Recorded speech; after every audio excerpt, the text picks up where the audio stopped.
Hello everyone, good morning. Today is 3rd of November and welcome to the Hindu newspaper analysis discussion. So guys, let's start with the video and meanwhile I wish you everyone a very good morning. Good morning Ravi, Akansha, Ajay, Madhu, Kavita, Satya, Dipankar, Shubdeep, Sandeep, Arul, Pavan, Siddhant, Surendra, Hardik. Okay.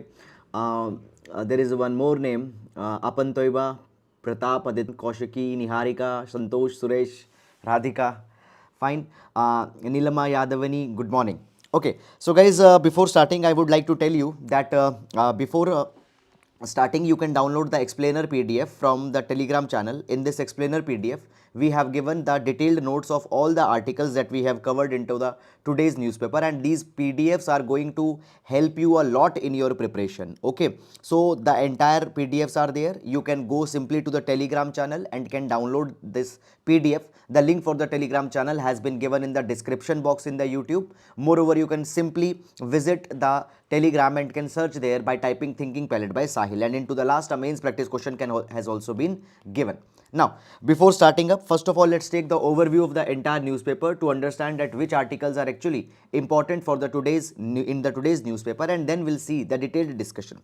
So, the DMK seeks support for recalling the Tamil Nadu governor.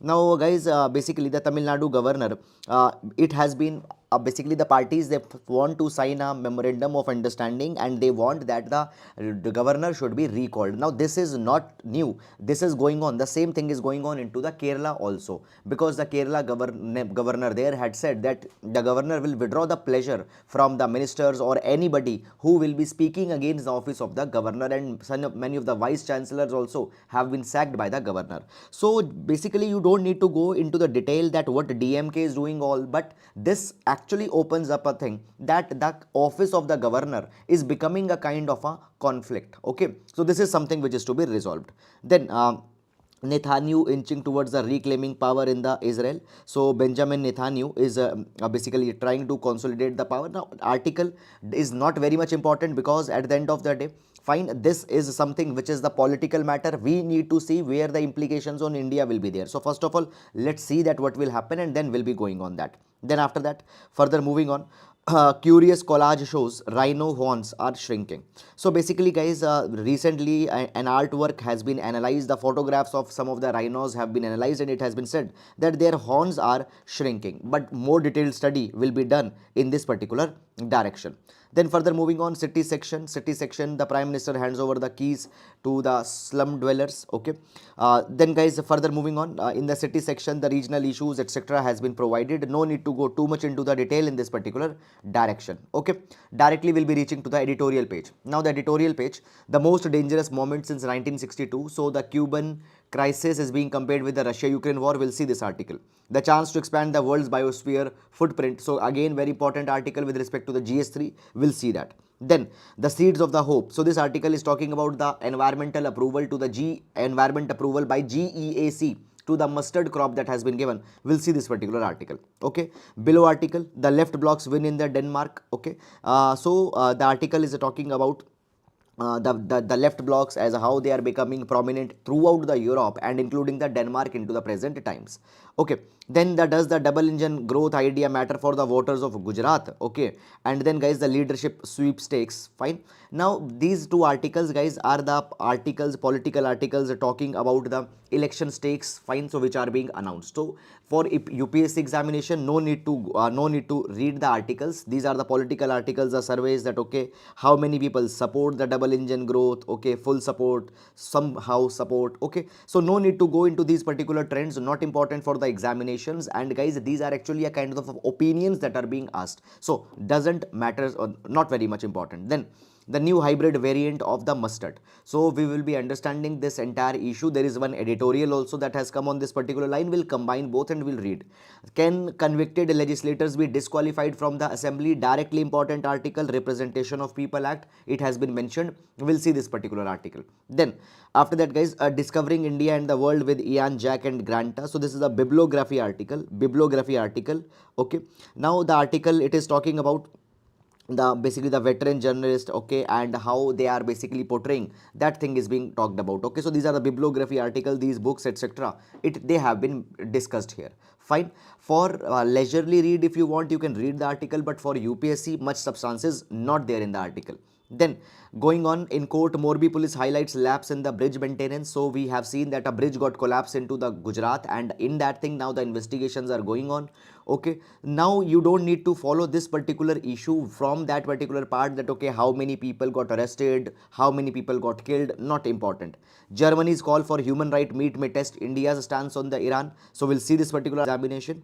Okay, Uttarakhand's Uniform Civil Code Committee shifts through 4 lakh suggestions, plan more outreach. Okay, so what is the Uniform Civil Code? UCC, Uniform Civil Code means that all the communities, there needs to be one code for their personal laws. Okay, just a minute, guys.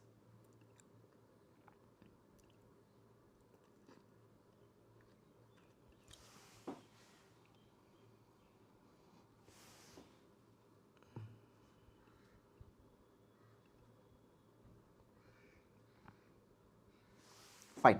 Now, when we talk about the Uniform Civil Code, basically, guys, there are the two types of there are two types of laws. Okay, there are the criminal laws and there are the personal laws or the civil laws. When we talk about the criminal laws, fine, criminal laws are universal. There are the same. Basically, there is IPC, there is a CRPC. If there is murder, rape, or any such kind of a crime, they all will be covered under the criminal law, and they are uniform for everyone.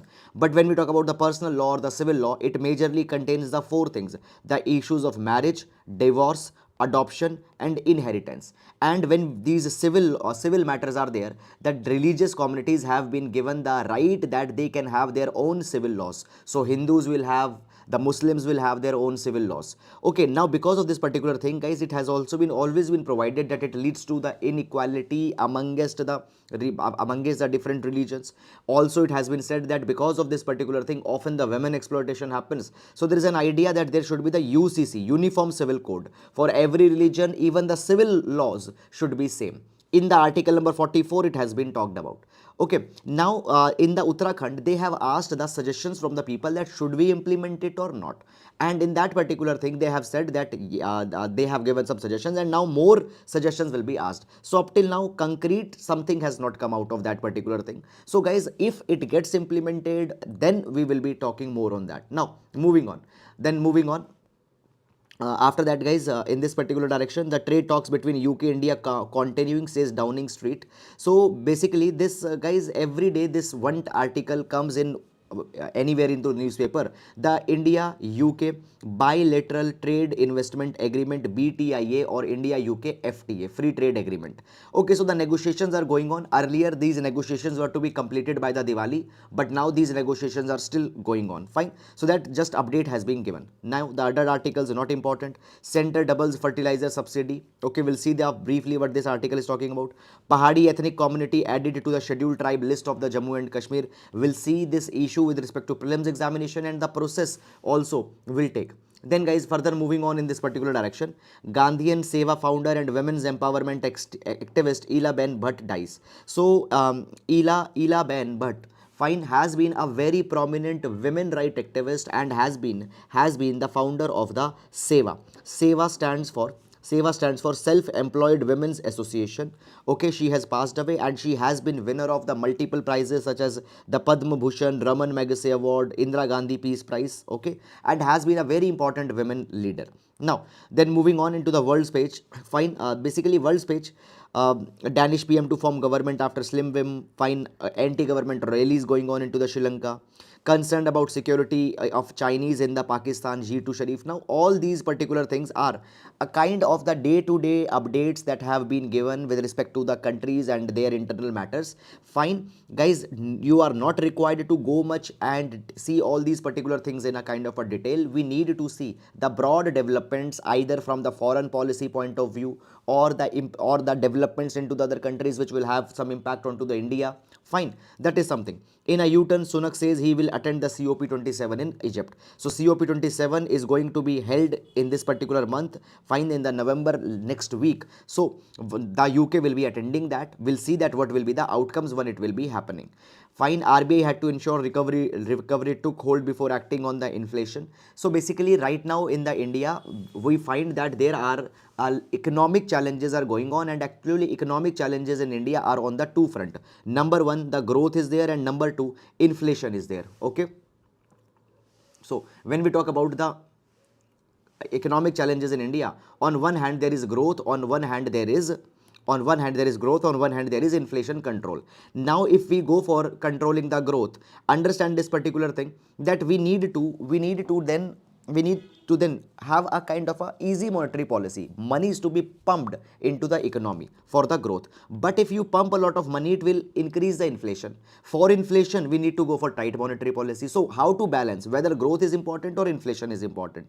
Air India buys out Air Asia's stake, not important. Find the corporate trends, etc. You don't need to go in there. India wheat exports doubled to $1.48 billion in April September. Okay, so just the kind of the data have been given with respect to the India's wheat export, and then we have the sports page. Okay, so guys, this is all about the overview of the entire newspaper, and just one objective to show you the overview is that so that you can understand at your own as how to understand the newspapers. See, many number of times we are collecting everyday data that is coming in the newspaper. See, data's reports are needed to justify your answers, but you need to understand that every data is simply not important. For example, just show, let's take this example only. Wheat export has doubled in this particular month. Now by the time you'll write the exam the next year, okay, there will be the new data that will come, and this is not something which is going to be very important. It will be utilized. Okay, so understand this particular art also. Now let's start with the detailed discussion, and before that we will be taking a GS quotation. Now this particular quotation is very much important. You can use in your examinations to complement the GS answers as well as the essay papers. So today we'll take the quotation from the Gaylord Nelson, Gaylord Nelson, fine, the founder of the Earth Day. Now he says that the ultimate test of the man's conscience may be his willingness to sacrifice something today for the future generations whose words of thanks will not be heard. Okay, so the man's conscience, how morally upright a man's conscience is, it depends whether you have selflessness or not. Now why I am talking about the selflessness? Fine, it provides that how a man is willing to sacrifice something today for the future generation, and those future generations will not be even saying thank you to you today in your lifetime. You take the examples of all the freedom fighters sacrifice their lives at that point of a time for the future generation, for us, and they did not even lived for us to say them thank you. This is the test of the man's conscience. Okay, so basically you need to have selflessness. You need to have selflessness, only then you can sacrifice today for the future generations. And actually this upright consciousness is also very much important for the sustainable development that we talk about. See, every day we say this thing that today the man's consumption is being driven by greed, and we are not bothering about the future generations. So the idea of sustainable development comes. So sustainable development is also possible when we have the highest conscience that will sacrifice today for the future generations. Okay, very impactful, very good idea. You can use it in GS paper number 4 ethics, GS paper number 3 issues of sustainable development, and even in essay. The idea can be very effectively be utilized. So that is all about it. And now let's take the first article. Okay, now can convicted legislators be disqualified from assembly? Okay, now this particular article actually is a very important article. Why? Because we have GS paper number 2, and GS paper number 2 explicitly the Representation of People Act and its features have been discussed. So today in this article the section 8 of the RPA 1951 is being discussed. So therefore directly in GS2 features of RPA we'll see this particular article. Okay, so let's take it. Now moving on.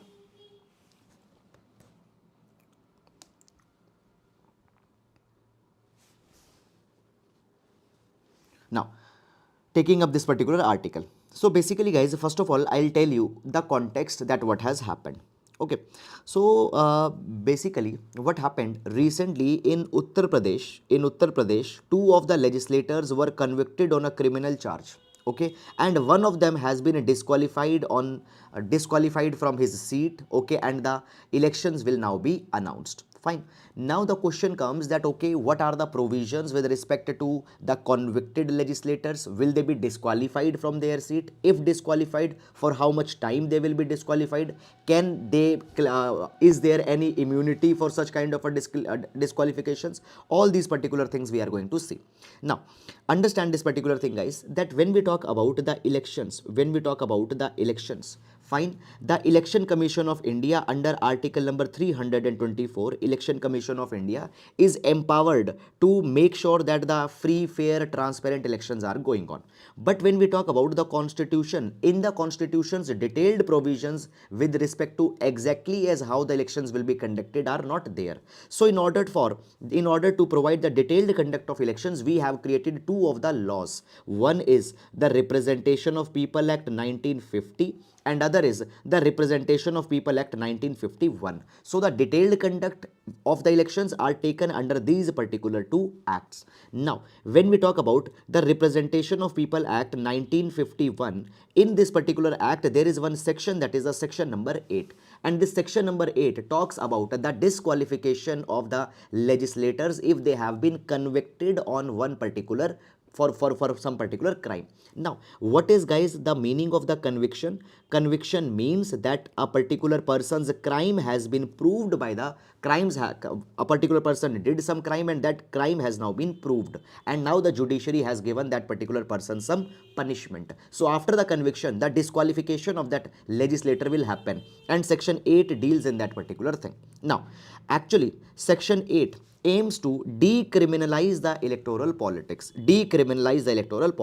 So today many of the criminals have got entry in elections, and if I tell you about the criminalization of politics, according to the ADR, Association of Democratic Reforms, in the present Lok Sabha, 43% of the MPs, they have the criminal charges. Out of that, 29% have serious criminal charges such as the rape, murder, dacoity, etc. Fine, but why still they are continuing into the parliament? It is because of the fact that the charges have been framed but they have not been convicted up till now. In case these people get convicted, then they cannot continue as a legislator. Okay, so the section 8 is aimed at decriminalizing the electoral politics, and there they provide that those persons will be disqualified from their seat. Now understand a very simple thing. Basically, if 2 year or more than punishment is given in these cases, 2 year or more punishment is given in these particular cases, then what will happen? They will be disqualified for the period of 6 years. Fine, period of 6 years. Now guys, actually there are the two categories of the disqualifications that are there. Now basically see this thing. If the punishment is just a fine, let's say fine of 10,000 rupees, 15,000 rupees, then this 6-year period will start from the date of conviction. For example, today the court had said, let's say that today 3rd November, the court had said that okay, a person is convicted and has to pay a fine of 10,000 rupees. So from 3rd November till the next 6 years, that particular person will be disqualified. Okay, but if there is a prison sentence, okay, if there is a jail that has also been given, then that particular person's disqualification will continue, will be carried through that particular jail term and the 6 years after that particular jail term. For example, let's say that a person has been convicted for 3 years in jail.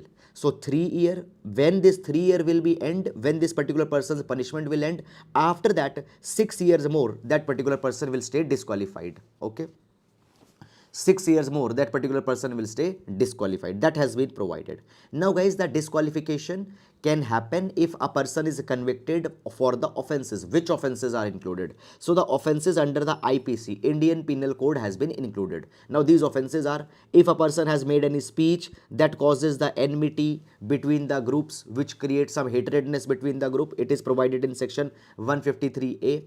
If a person brings some chaos, if a person leads to some communal riots at the place of worship, if a person is taking bribery, personation during election, electoral offenses, fine, rape, cruelty to the women, all these offenses, fine, if they have been committed by a person, and if a person got convicted, that particular person will get disqualified. Now apart from that there are other acts also. Protection of the Civil Rights Act, Customs Act, Unlawful Activities Prevention Act, it entails a disqualification regardless of the quantum of punishment. Is it clear or not? Now understand this particular thing, guys. It has been provided that there are certain categories where the immediate punishment will be there. Certain categories, the sentence of at least 2 years need to be there. Now in this particular direction, there is one very important judgment that we want to discuss, that is the Lily Thomas case. Now Lily Thomas case is a very important with respect to RPA. See, I told you about the section number 8 where the person will be disqualified. Now within the section 8 there is a section 8 subclause 4 that was there. Fine. Now till 2013 it was there. Okay, now what's the matter? Guys, understand this particular thing, that suppose there is an MP, or let's say there is an MLA. Okay, and these MPs and MLA, any one of them, they have been convicted for a crime. Okay, now after that they will have the 3-month period. In this 3-month period, if these convicted legislators, they file for an appeal, okay, they file for an appeal, or just they make an application to the higher court, then what can happen? Their conviction will not come immediately. Fine, their conviction will not, basically what will happen? Their disqualification will not come immediately. Okay, the court will go into the matter will go into the higher court. Okay, and till that higher court gives the decision, till then they can continue. So simply what can happen? Suppose a person has been convicted that a person has committed a rape. Now this particular person applies that, okay, I want to again hear this particular, the court should again hear this particular matter. Then this particular person will not be disqualified. So this was the thing that was provided. Now in the Lily Thomas versus Union of India case, Supreme Court struck down this particular provision as unconstitutional. Supreme Court provided that by this particular thing, the convicted legislators, they will file a petition, again they will file a petition, and they will be endlessly be continuing. So this is a kind of an unconstitutional provision, they struck it down. Now you see this thing, there are certain more details that I want to tell you here.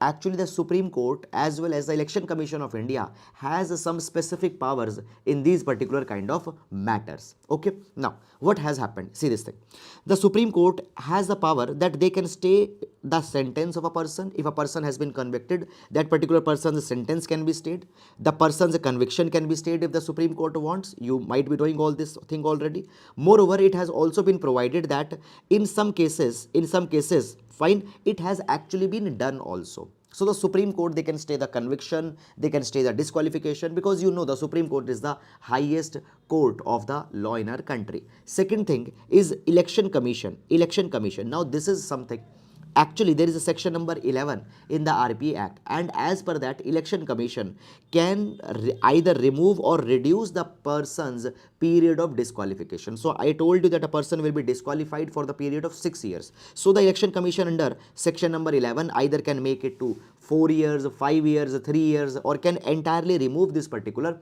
disqualification. So recently, as this disqualifications has happened into the case of UP, this particular RPA's provision section number 8 becomes very important. So all these important provisions we have discussed here. Fine. So that is all, guys, about this entire article, and please take it very seriously, because directly in the paper 2 RPA's provisions are there. Now moving on, and let's take the next article. Okay, so on the mustard, there are the 2 articles that have come in the today's newspaper. The first article is from the text and the context page, the new hybrid variant of mustard, and then there is one more article that has come in the editorial, the seeds of the hope. So both are talking about the DMH11 mustard. Okay, now this particular article will be important for 2 things. It will be important, number 1, the prelims examination. It will be important for the prelims examination, because there are certain aspects of this hybrid mustard which can be importantly be asked either into the science and technology or within the environment section. And secondly, this particular article will be important for the GS paper number 3, agriculture. GS paper number 3, agriculture. Okay. Now, actually, one thing I want to make it clear, we have discussed this issue earlier also few days back, because this GEAC, when it gave clearance, this came in the news. Now I have actually incorporated the basics of this GM mustard and some additional points from the articles, fine, from obviously all the points from these articles and some other places also I have taken. So we have prepared a very holistic and a detailed note on this entire issue. Now, first of all, what has happened? What has happened? So the Genetic Engineering Appraisal Committee, which is under the Ministry of Environment, Forest and Climate Change, they had given the clarification, they have given the clarity, they have allowed the environmental release of the Dhara mustard hybrid DMH11. Okay, Dhara mustard hybrid. Now it is actually a transgenic hybrid mustard. What do we mean by the transgenic hybrid mustard? Basically, guys, the hybrid plant is any plant where two plants of the different diversity have crossed together. Transgenic hybrid means that from some other country, the genes have been incorporated into the plant. We'll understand this transgenic hybrid just in a minute. Now, I told you that DMH11 is transgenic crop because it uses foreign genes from a different species. So the European mustard plant's genes have been used into the DMH11. Okay. Now earlier also the GEAC has given the approval in 2017, but then there was the petitions filed into the Supreme Court and there were a lot of protests. So what happened? In 2017, it was put on a hold. So Ministry of the Environment vetoed on this particular matter, it got a hold. And now in 2022, after 5 years, again the Dhara mustard DMH11 has been approved. Now, first of all, what is this hybrid mustard? I have told you earlier also, but let's revise it again also. So hybrid mustard, it is the new variety of the mustard which is created by the hybrid technology, by the process of hybridization. Now, what is hybridization? Hybridization is a process where two plants of the same species, okay, two plants of the same species but having the different kind of the genes, they will be crossed with each other. Okay, so just we can take this example. Suppose there is the plant 1, fine, suppose there is a plant 1 and there is this plant 2, plant 1 and plant 2. Now basically you can just take an example, I have taken it earlier also. Plant 1, suppose it has a very high production, the production is very high, okay, but this particular plant is very much vulnerable to the climate change, very much vulnerable to the temperature changes, moisture changes. It means that it is not very hardy, it is not very much resistant to the climate, the pest, etc. Then this is, let's say, the plant number 2. Now this particular plant, it is very hardy, it is resistant to pest, moreover it can withstand the climate, it can withstand the water differences, moisture differences, but actually this particular plant's productivity, okay, the production might be less. Okay, so what we can do, if actually we can cross these two plants, then the third plant that will be born, okay, if we cross these two plants, then the third plant which will be born out of the seeds which have been retrieved after crossing these plants, it will have the features of the both. It will have the high production also, which is the feature of the plant 1, and it will have also the pest tolerance, it will have the climate tolerance, will be having will be able to withstand the moisture changes also. These features will also be there. So this is what often the guys, these things are done. So some plants will have some features, so they will be crossed with each other, and a third variety which is containing the features of both will be created. That is called as the hybridization process. Okay, so it is crossing two genetically dissimilar plant varieties, fine, that can be from same species, that is done.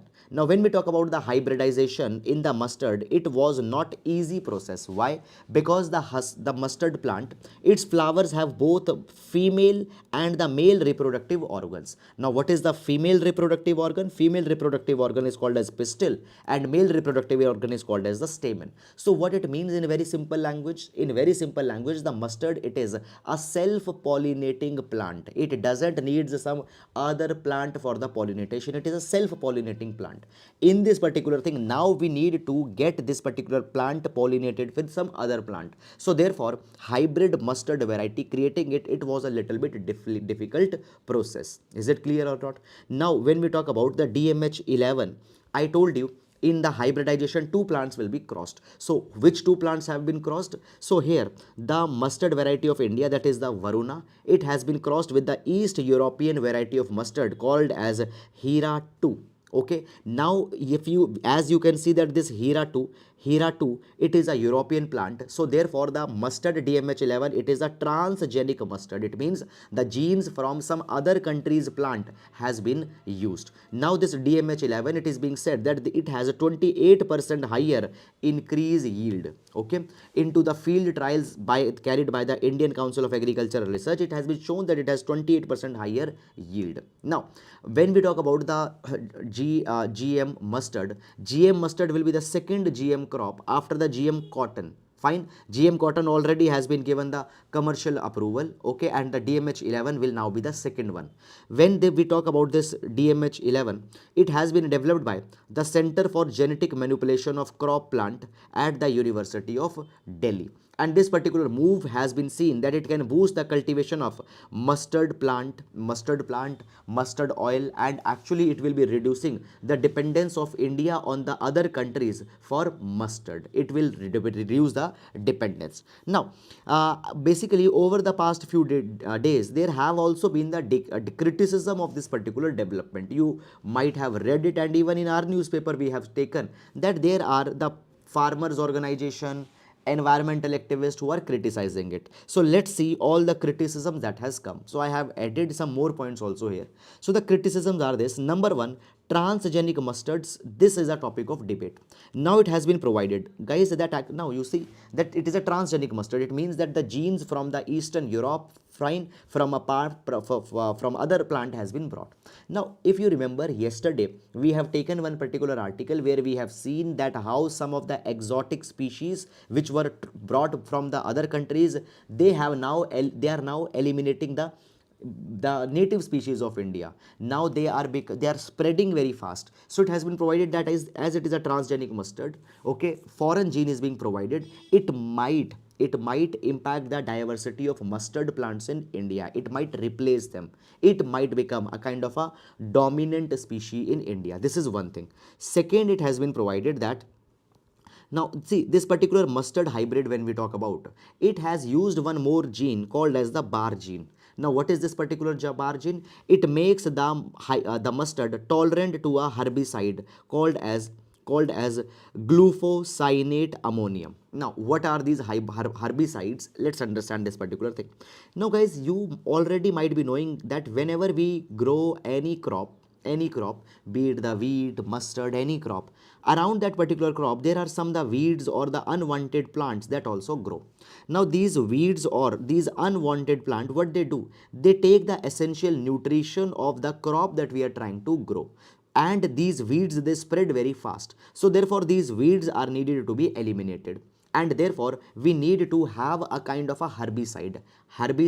We need to have such kind of a spray, we need to have such kind of a chemical which will kill these particular weeds, but at the same time it will not kill the crop that you are trying to grow. Okay, so we use the herbicides to basically kill these particular herbs.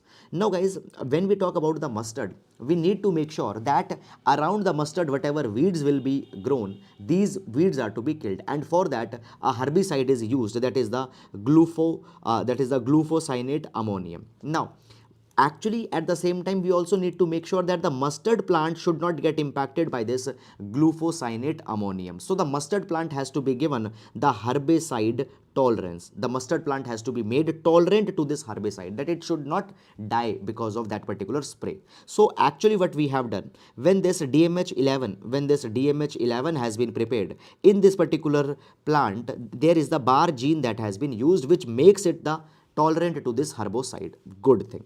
But at the same time, the activists are saying this thing, that when you make a plant tolerant to the herbicide, that particular plant's toxicity also increases. And it has been said that the GM mustard that is now being released, it is a herbicide tolerant plant, and it has not been evaluated that whether if the humans will consume that particular mustard, will it not be will that particular thing not be will that particular thing be health wise not be a concern for the people. That is something we need to see, but it has not been done. Now when we talk about the conclusion, guys, see, understand this particular thing, that in 2009 there was one more transgenic crop that was approved by the GEAC. Transgenic means carrying the gene of a foreign country. That was the BT brinjal. Okay, but at that particular time there were a lot of protests that were carried for the BT brinjal, and finally what happened, thus the government has to keep the BT brinjal at the hold, and up till now the BT brinjal has not been approved. It continues on the hold. Now see, agriculture, when we talk about it, it is actually a state subject, and the state governments, they take their own decisions on that particular thing. So see this thing here, first of all, the government will not be able to interfere too much. But understand that when these transgenic technologies are there, transgenic crops are there, fine, these decisions have always been controversial between the center and between the states. The center government, for example the Ministry of Environment, the GEAC, which is under the Ministry of Environment, it will give the approval. Then the different states farmers, they'll say that we don't want it. That is going on. Now the moratorium on the BT brinjal, I told you that it was put on hold. It continues still, and in 2020 the GEAC provided that okay, let's again think the BT brinjal, and let's start again the field trials onto the BT brinjal. That has been started. Now when we talk about the DMH11, guys, DMH11 is actually very important. Why? Because the DMH11 is actually very important. Why? Because understand this thing, that just a minute guys, when we talk about India, okay, now see this particular thing, that I have provided you this, I have already provided you this particular thing, that this DMH11 has 28% higher yields than the present varieties. Now at the same time, when we talk about the mustard in India, so basically guys, in India around at the 6.6 to 7 million hectares of land, in the winter season the mustard is being grown. What are the areas which grow mustard in largest numbers? So mustard is grown predominantly in the Rajasthan, Haryana, Punjab and Madhya Pradesh. But the mustard that is being grown in these regions, it is not able to fulfill the requirement of India, and therefore around 60% of the mustard which is needed for our edible oil, we import. Okay, you know, we use a lot of mustard oil, so we are not able to cater the India's mustard oil requirement by the domestic crops. You import 60%. Fine, this is something that has been happened. Now in 2021-2022, if we take 13.3 million tons of the edible oil was imported at a cost of 1,17,000 crore rupees. Okay, this is something that has been there. So guys, in this particular capacity, if we bring the DMH11, which has a 28% more productivity, this is something which can be the game changer for India, as well as the farmers will be able to get the enhanced income for that particular thing. Now understand one more thing I want to tell you, that actually we should not understand that DMH11 will be the panacea. Panacea means a kind of a magic pill which will solve all the problems. So we cannot say that it is a panacea for all the problems. Basically the DMH11 fine has been provided, but now our own seed companies need to invest and develop other varieties of the hybrid crops also. We should not be dependent only on this. Fine. Now little bit about the GEAC for the prelims examination. Earlier the question has been asked also in this particular line. So when we talk about the GEAC, it stands for Genetic Engineering Appraisal Committee, and it actually functions under the Ministry of Environment, Forest and Climate Change, and it is responsible for the appraisal activities. It gives approval dena hai nahi dena, approval activities which involves the large scale use of microorganisms, recombinants, okay, the transgenic genes, wherever the transgenic genes, fine microorganisms will are involved, GEAC gives the approval. It sees from the research angle, industrial angle, environmental angle, all these particular developments. Is it clear or not? So this is something that has been happened, and guys, now beyond this particular article you don't need to go anywhere. This is entirely the thing. Now understand one more thing I want to tell you guys here. Basically in this article, okay, in this article there are many of the unnecessary details also that are there. For example, on which date the first approval was given, then second approval was given. Now you see, you know, it is DMH11, it is DMH11.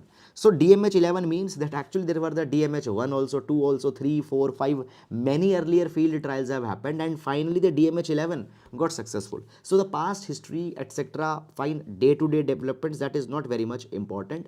And you see this thing that you don't need to go too much into the agricultural science aspect also, because understand the demand of our examination. If you have seen the past papers, fine, you will be knowing this thing already, that the questions are being asked onto the broad pattern, so that agricultural science too much PhD is not required. Fine. From here the questions, if it will come, it will be handled. Now moving to the next article. Pahadi ethnic community added to the scheduled tribe list of Jammu Kashmir. Okay, so guys, into the past few months we have seen that the multiple scheduled tribes have been added into the ST list. Now many people are criticizing it also. For example, into the Jammu and Kashmir also it is being said that this might be because of some electoral mileage that the government is seeking. However, that is a different thing. We are not concerned about that particular issue. We will be seeing the scheduled tribes that got included into the ST list, because the tribes, in which place, where region they are found, such questions have been asked into the prelims examination, and the polity angle behind this also we are going to see. So this particular issue we'll see with respect to the prelims examination as well as the GS paper number 2 issues of social justice, tribal issues. Tribal issues, we'll see this particular article. Now let's start this thing. So basically, first of all, what the present development has happened. So recently the National Commission for Scheduled Tribe, okay, now guys, you might already be knowing that we have specific bodies, okay, we have specific bodies for the protection of the vulnerable groups. Okay, when we talk about the vulnerable groups, we have the National Commission for Scheduled Caste as well as the National Commission for Scheduled Tribe. National Commission for Scheduled Caste, National Commission for Scheduled Tribe. Now guys, when we talk about the National Commission for Scheduled Caste and Scheduled Tribe, okay, these are the constitutional bodies. Article number 338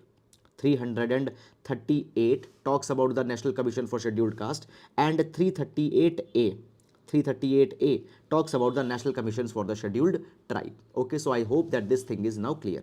Now the National Commission, it has cleared for the inclusion of the Pahadi ethnic group in the Scheduled Tribe list of the Union Territory of Jammu and Kashmir. So the Pahadi ethnic group has been included in the list of the ST. Apart from that, there are other scheduled tribes also that have been included, that is the Padari tribe, Koli tribe and Gadda Brahman communities have been included into the ST list of the Jammu and Kashmir.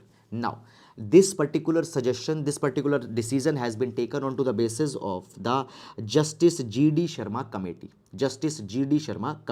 These things are important for the prelims examination. Now, we'll briefly be seeing that how the process of including the ST list, in how the process of including the STs into the ST list is taken up. So briefly, let's take that particular thing.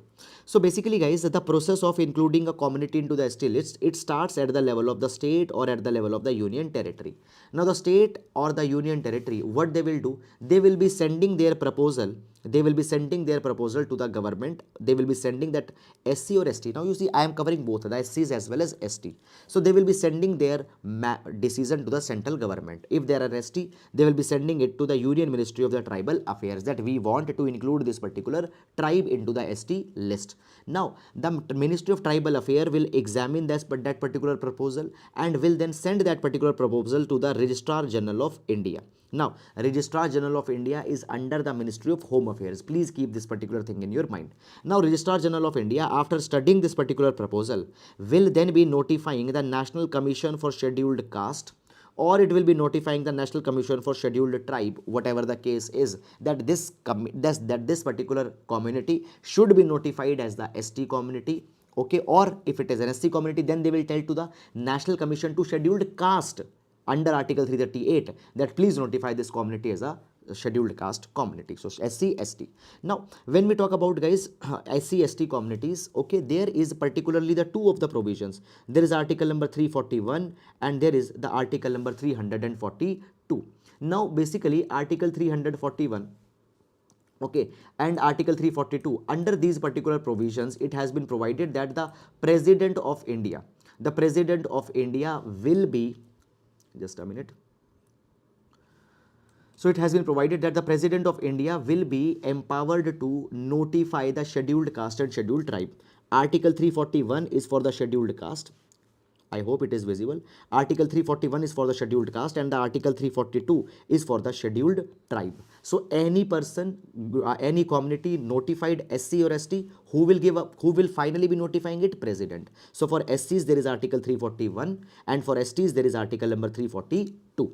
So the final decision will rest with the President, who will issue the notification specifying the changes under Article 341 or 342, and finally these people will come into the SC, ST list. Now when we talk about the scheduled tribe people in India, because this scheduled tribe has now been notified and earlier also this particular article has come, very important, fine. So as per the census of 2011, there are 705 ethnic groups in India who are given the status of the scheduled tribe.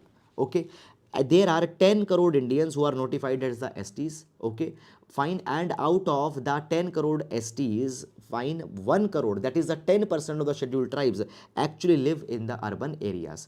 The STs, they constitute around 8.6% of the population on India and 11.3% population of the rural India. Now, understand that how or what basis the scheduled tribes are selected. Okay, so I told you that the proposal will be given to the Ministry of Tribal Affairs, then the proposal will be given to the Registrar General of India, then RGI will send the proposal to the National Commission for ST. Now, what are the conditions that are considered that whether a status of ST is to be given or not? So guys, there are many criteria. For example, ethnological traits of that community. Okay, ethnological traits of that community, what kind of customs they are following, fine, what type of culture they are following, the traditional characteristics, what are they, whether they have a distinct culture or not, geographical isolation is there or not, backwardness is there or not. So on all these particular parameters, the community will be studied, and if they fulfill these parameters, they will be given the status of the scheduled tribe. That is something that has happened. Now guys, there is this additional development that I had given you here. Basically few days back, this particular news came in the Hindu newspaper. So Supreme Court in this particular year has provided that they want to fix a foolproof parameter to determine if a person belongs to the scheduled tribe or not. Is it clear or not? It has been provided. Let's see this thing. Basically the affinity test is actually being used. Affinity test is being used. So what is the affinity test? We will see that whether a tribe has that distinct culture or not, what are their ethnic traits, what are the rituals that they follow, etc. This is something that is used. Okay, but guys, now what has happened, there is a lot of migration that is happening into the tribals. Okay, tribals now they are going into the urban cities, or the urban cities are expanding into the tribal the areas where the tribal live, and many of the tribal have become very much mainstreamed. Okay, and many of the traditional characteristics of the tribe has been erased. These tribes have become very modern. We have one case study of the Meena tribe of Rajasthan. Now when we talk about the Meena tribe of Rajasthan, Meenas, this is a good thing that the Meenas have developed a lot. Their educational standards have improved a lot into the past few days. They are actually claiming, they are actually into the government services also, etc.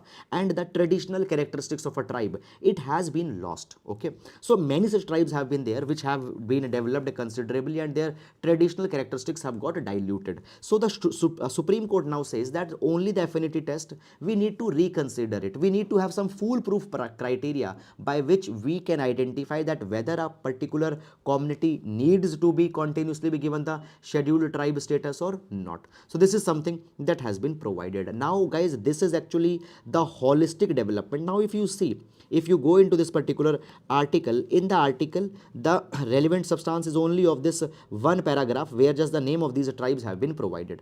But beyond that, all these related developments also we need to see, because we have to cover it with respect to the entire GS paper number 2. If any question comes, we should be able to handle that. So that is all about this particular article. I hope that you have understood it, and now we'll move to the next article. Okay, now moving to the next article. Okay, now this particular article, a chance to expand the world's biosphere footprint. So the article is talking about the biosphere reserves. The article is talking about the biosphere reserves, and the article will be important for the GS paper number 3 environment, and more importantly the article will be important for the prelims examination, because it has given a lot of information about the biosphere reserves, the BWNR program, which is a very important program for the environment related issues. So all these particular things, GS paper number 3 environment and the prelims examination, this is going to be an important article. Now let's take it. Okay, now basically today it is November 3. Today is November 3, and November 3 is it is being celebrated as the International Day for the Biosphere Reserves. The International Day for the Biosphere Reserves, and this is the first International Day for the Biosphere Reserves. Now it has been provided that today it is the wake up call for the people, for the governments, that we need to focus on the sustainable development. Now you see this particular thing, over the years we have led to a lot of environmental destruction, a lot of flora, fauna got destroyed because of the man interventions. Okay, so sustainable development should be carried. Okay, fine. Now many number of times for some such important messages for sustainable development, for eradication of child labor, for eradication of child marriage, we observe certain days of special significance. So today November 3 is being observed as the International Day for Biosphere Reserve, so the sensitization with respect to the sustainable development could be spread. Okay, now basically when we talk about the biosphere reserves, in this particular direction, the World Network of Biosphere Reserves, WNBR, it is a very important project. Now when we talk about the World Network of Biosphere Reserve program, it is a program under the UNESCO. Again I am telling, it is a program under the UNESCO, and it was formed in the 1971 to enhance the biodiversity conservation, ecosystem restoration. The forest have got degraded because of development, the ecosystem had got degraded, so restoration of that, living in harmony with the nature.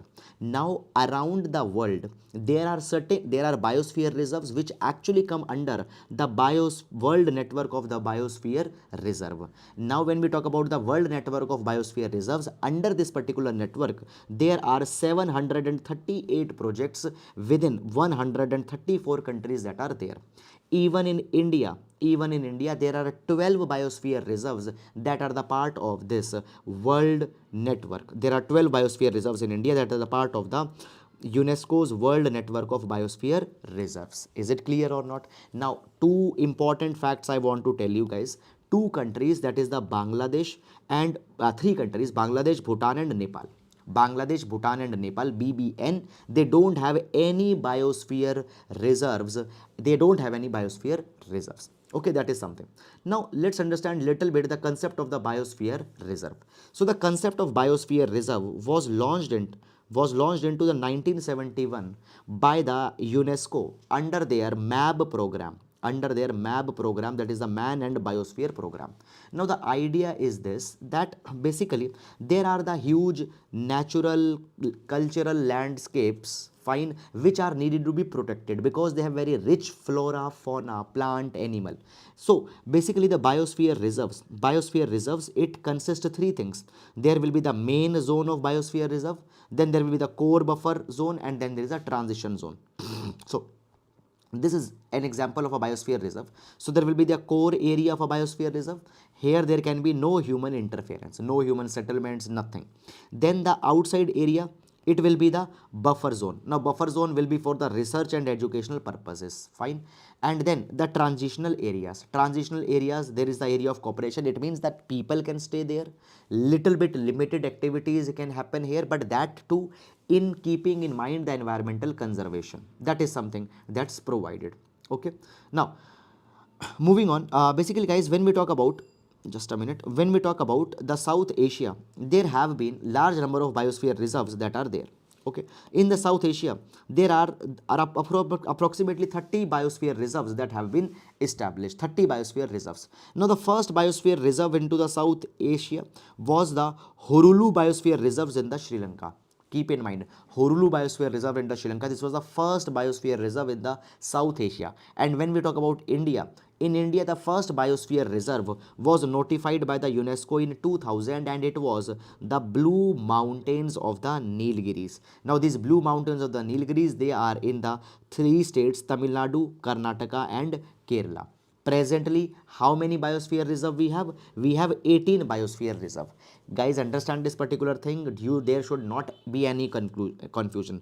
There are 18 biosphere reserves in India. Out of the 18, there are the 12 biosphere reserves who are the part of the BWNR program. BWNR program, that is the UNESCO's WNBR program, sorry, that is the UNESCO's World Network of Biosphere Reserves. So 12 are the part of this. Total we have 18 biosphere reserves. Clear? Now when we talk about the India having the 18 biosphere reserves, it shows the India's strength. India is very much considerate on making sure that there is the long-term threats which are there to the survivability, they can be catered, biodiversity loss can be reversed back, the climate change can be handled, pollution, population, all these things we want to settle them in a sustainable manner. So therefore these many biosphere reserves we have established. Okay, now moving on. Now moving on in this particular direction, guys. So basically the article is talking about that South Asia has a very diverse set of ecosystems. Bhutan, India, Nepal, they have thousands of glaciers, fine lakes, alpine ecosystems. So in this particular region, the conservation of the environment is very much important. Now India is emerging a superpower of unlimited opportunities. Fine, we have a lot of environmental resources, environmental diversity, and we need to leverage them in a very strategic kind of a manner. Okay, by the way, in this particular notes that I had given you, I had provided the list of the 18 biosphere reserves that we have. Just a minute. So the list of the 18 biosphere reserves have also been provided. Now basically here, fine, basically in this particular thing, the bold letters have been included for the World Network of Biosphere Reserves. Okay, so please refer to it, and guys, on this particular line the question have been used. So this is the entire list of 18 including the World Network of Biosphere Reserves also. Okay, now some of the countries of the South Asia, they do not have enough biosphere reserves. As I told you guys, the Bhutan and Nepal, they have to yet to establish their biosphere reserves. So these countries should also to be nudged. Now it is being provided that the Bangladesh, Bhutan, Nepal, fine, they need to be brought in this particular consensus that they are also very much important for making the biosphere reserves, and for the sustainable development they play a very important role. So these particular countries also needed to be nudged. Clear? Now moving on in this particular direction. Okay, now moving on in this particular direction. Fine. Okay, Meenu has a question. Sir, you said Sri Lanka has no biosphere reserve. No, Meenu, we did not said. You can just see, we said that biosphere reserve is not there in 3 countries. I'll highlight it again. I'll just erase it and then I'll highlight it. Fine, again. Fine, so there should not be any confusion. So we have said that Bangladesh, Bhutan and Nepal, they do not have biosphere reserve. Sri Lanka has it. In fact, just if you see this line only, there are four biosphere reserves in Sri Lanka, the four biosphere reserves which are the part of the WNBR project. Okay, so Sri Lanka has four. Is it clear or not? Fine. Now, moving on. The most dangerous moment of since 1962. Fine. Now this particular article, guys, it is talking about the Cuban crisis. It is talking about the Cuban crisis. Okay, and the Cuban crisis is being compared with the Russia-Ukraine war that is going on. Fine. This particular article will see with respect to the GS paper number 2, international issues, international affairs. Okay. Now, uh, the article it talks about the most dangerous moment since 1962. So the article is talking about the Cuban crisis. Now you see this thing that the Cuban crisis happened in 1962, and right now we are in 2022. So as it happened into the 1962, fine, till now we can see that there are the 60 years of the Cuban crisis that has happened. Now the Cuban crisis is an important event into the world history. So for that particular thing also, it is going to be an important topic for your examination. So in GS paper number 1, world history, Cuban crisis is important, and even GS paper number 2, as Russia-Ukraine war is there, we'll see that dimension also.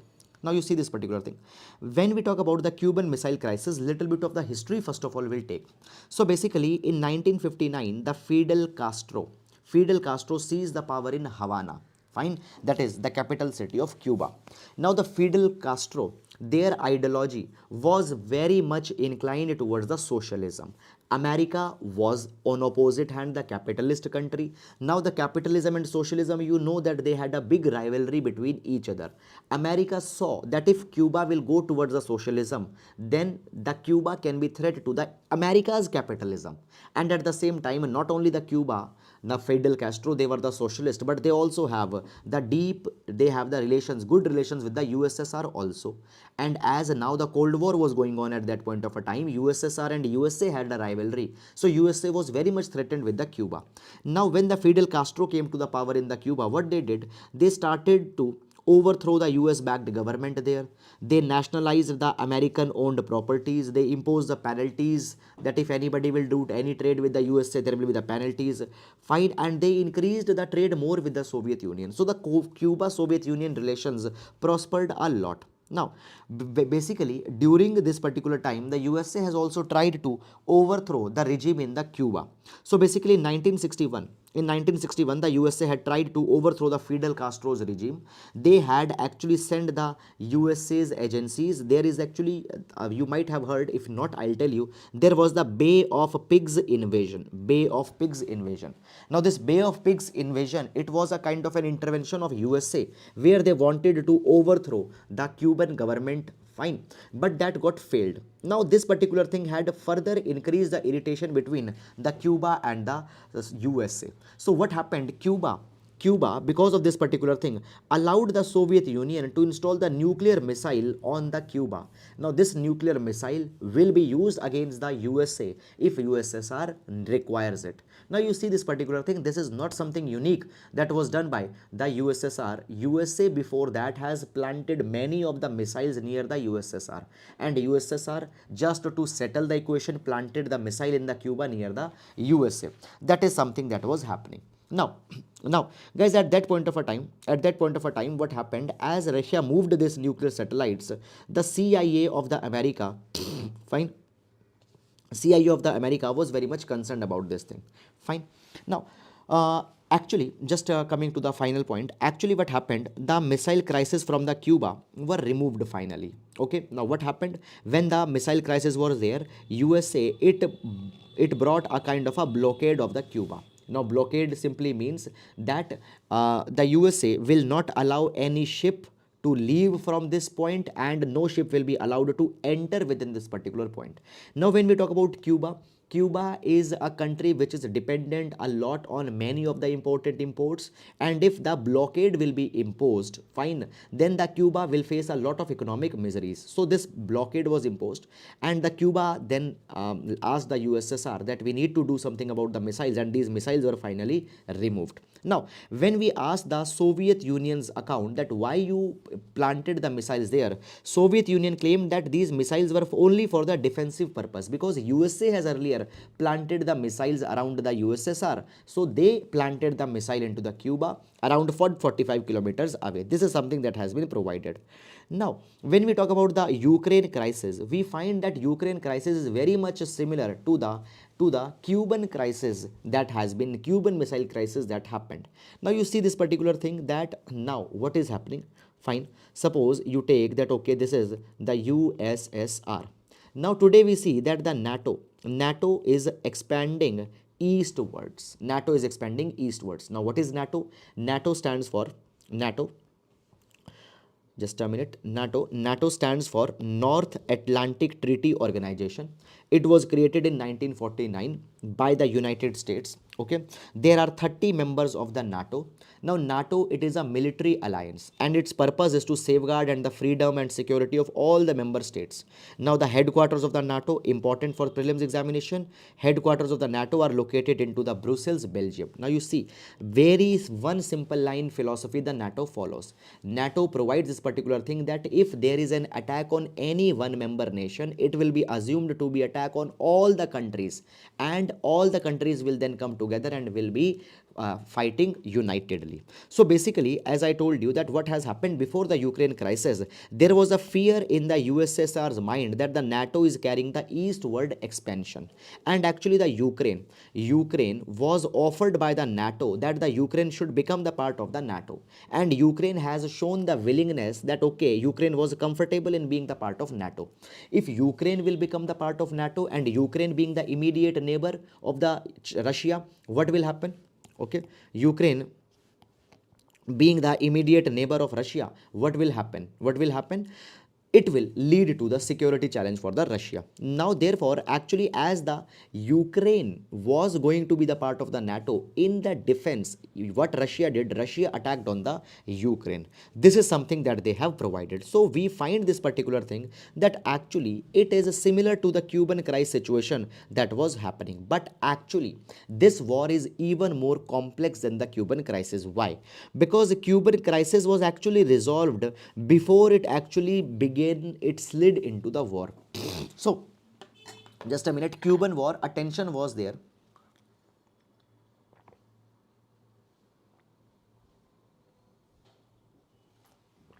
Okay, so in the Cuban war, a tension was there, but actually war, full-fledged war never happened.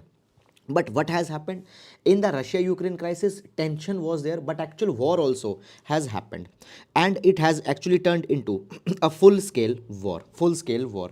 And now there are the diplomatic efforts that are going on, but these diplomatic efforts have not been fruitful. Understand this particular thing, that when we talk about the wars, find there is a spiral model that is often used. What is the spiral model? Basically, what will happen?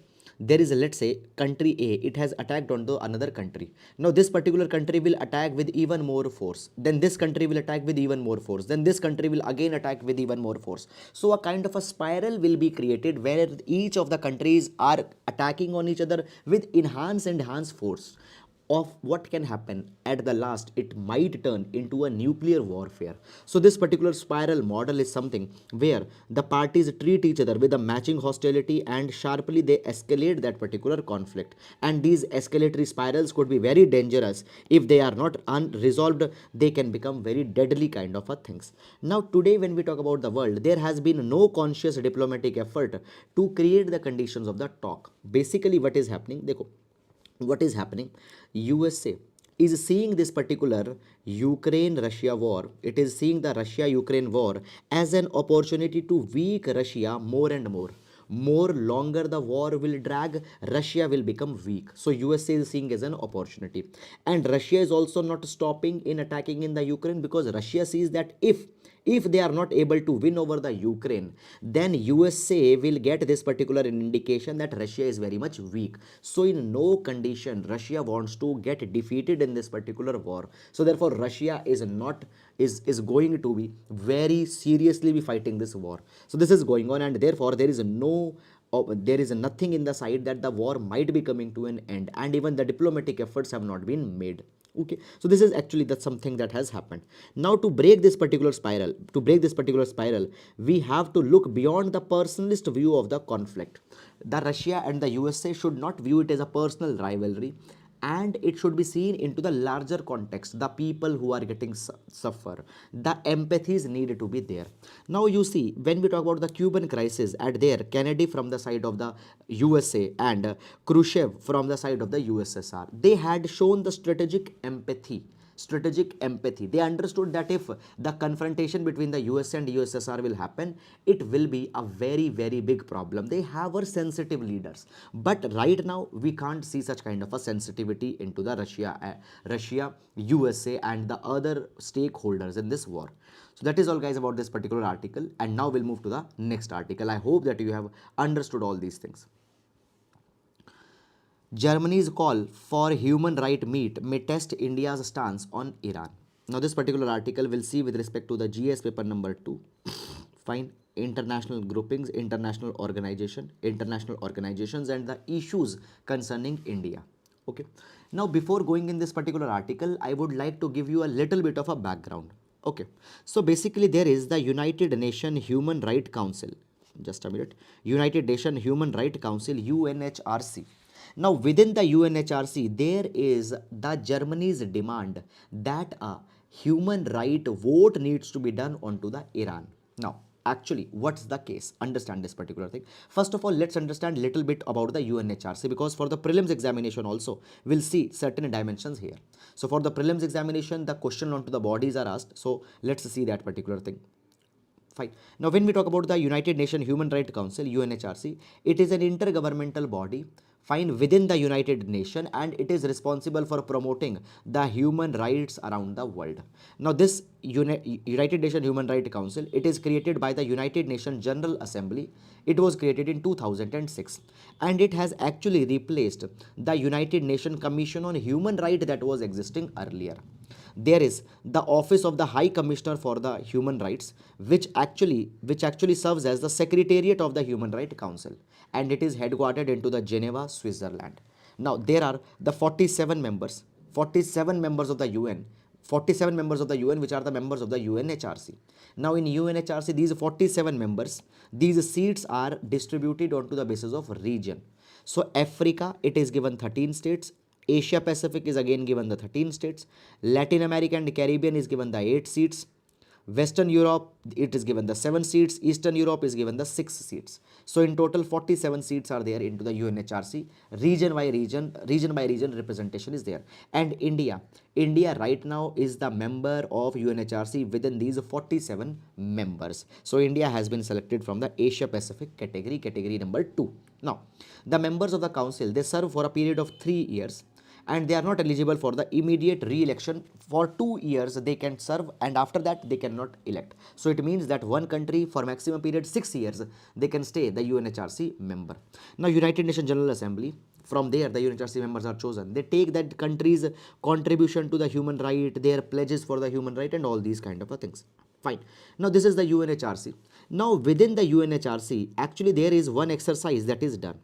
What is this name of exercise? It is called as the Universal, just a minute, this exercise is called as the Universal Periodic Review, UPR, Universal Periodic Review. Now in this Universal Periodic Review, the countries, it is seen that whether they are doing enough for the human rights or not. Now the Universal Periodic Review of the India will be done, where it will be seen that India, whether it has preserved the human rights or not. So there is an upcoming Universal Periodic Review of India at the UNHRC that is happening, and there the Indian diplomacy need to justify that there is no human right violations in India. That is one development that is going on. Now as this particular thing will happen, what has happened? Germany's foreign minister Germany's foreign minister has demanded this particular thing, that within the UNHRC we want to hold a special session. We hold a special session on Iran's crackdown onto the peaceful protest. Now, what is this Iran's issue? Basically, guys, recently there were the protests that started into the Iran. Now the protest started into the Iran, okay, after a custodial killing of a Kurdish Iranian activist Mahsa Amini on September 16. So this activist was killed. There was a custodial death that happened. After that, the protest started, and after that, the protest have been carried into the Iran. Now, the Germany says that as these protests were going on to the Iran, the Iranian government has basically has committed the atrocities onto the protesters, and even this custodial death case also, it is a case of the atrocity. So therefore, on the Iran, that discussion session will be carried, and if Iran has violated the human rights, then on the Iran there are the suitable steps that are to be taken. Now, you understand this thing, that it becomes a very sticky situation for India. Why? Because right now India is amongst the 47 members of the UNHRC, and if the discussion onto the Iran will be done, then there will be the voting, that whether you condemn the Iran or not. Now you see this particular thing, that India right now need Iran very much. Why India needs Iran? Number one, guys, that now India is considering to import the oil from the Iran. Till 2019, okay, till 2019, 12% of the India's oil was coming from the Iran. But after that, because of the threats given by the Donald Trump, India stopped the import of oil from Iran. Now again, India want to start this import.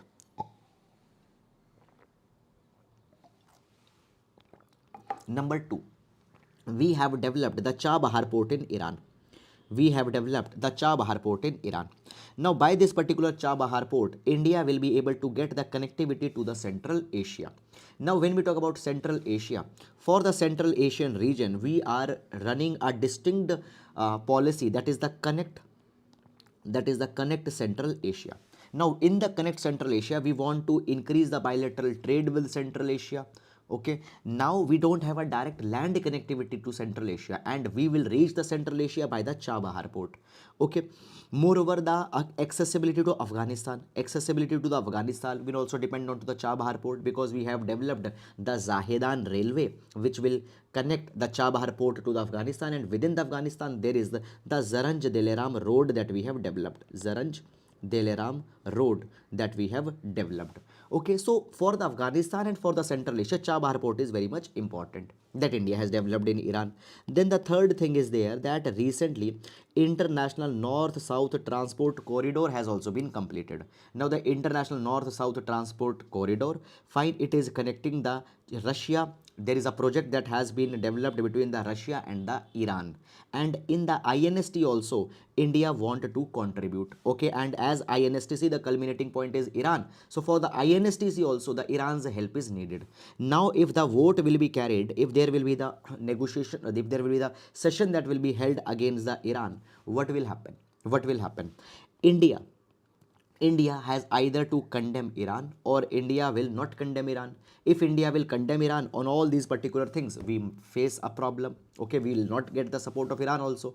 And if we don't condemn the Iran, then the Western countries will say that okay, we are not taking the stand for the human right and all such kind of things. So on one hand there is a well, on one hand there is a valley. Ek taraf kuwa, ek taraf khai, where we should go. Fine. So this is a tricky situation that has been developed for the India.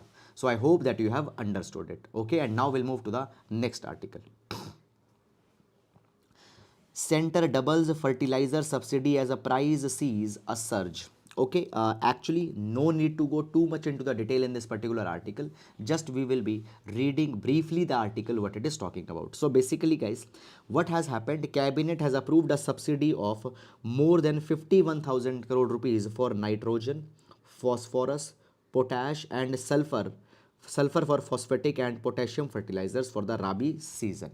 Okay, now you see this particular thing, guys, that when we talk about the Indian farmer, many a time it is a subsistence farmer, marginal farmer. So therefore the farmer is dependent onto the government for the agricultural aid, and therefore the government provides the subsidized fertilizer to the farmer.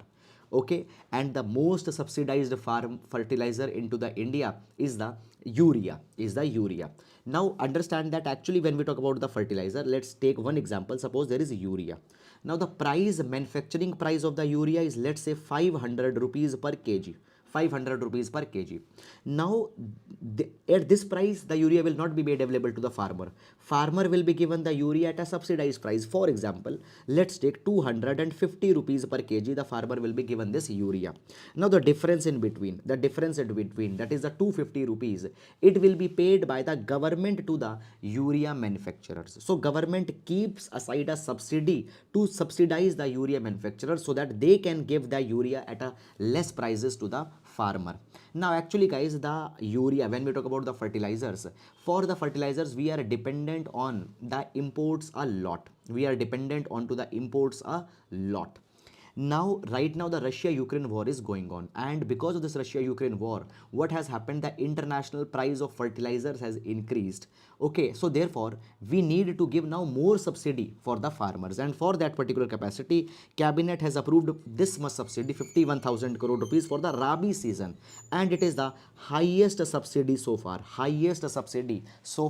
Now this will have the implications on two fronts. It will have the implications on two fronts. Number one, guys, by this high subsidy we can ensure that the farmers will continue to get the subsidized aid, and secondly guys, the another implication, sorry, opposite hand, this particular thing will enhance the fiscal deficit of India. If government is giving so much high subsidies, the fiscal deficit will be enhanced. But anyhow, these things have to be balanced. Farmers welfare is also important, fiscal deficit, keeping it in under control, it is also very much important. But anyhow, this is again a kind of a difficult situation that is there. Now you see this particular thing, how many crore rupees actually, okay, how many crore rupees were be given to each fertilizer. Fine, these much of the data that have been given not very much important. For example, in past rabi seasons, which how much was given, kharif season was given, last year how much was given, no, just we need to see that now the first time the highest subsidy has been brought. Okay, moving on to the next one.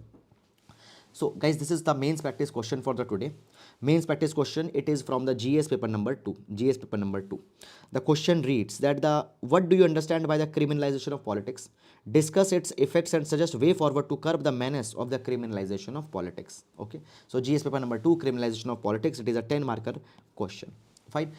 That is all guys about this particular session for the today, and with this we come to an end to the today's newspaper discussion. And guys, there were many other students also who have wished us the good morning. I just want to wish a very good morning to all of them also.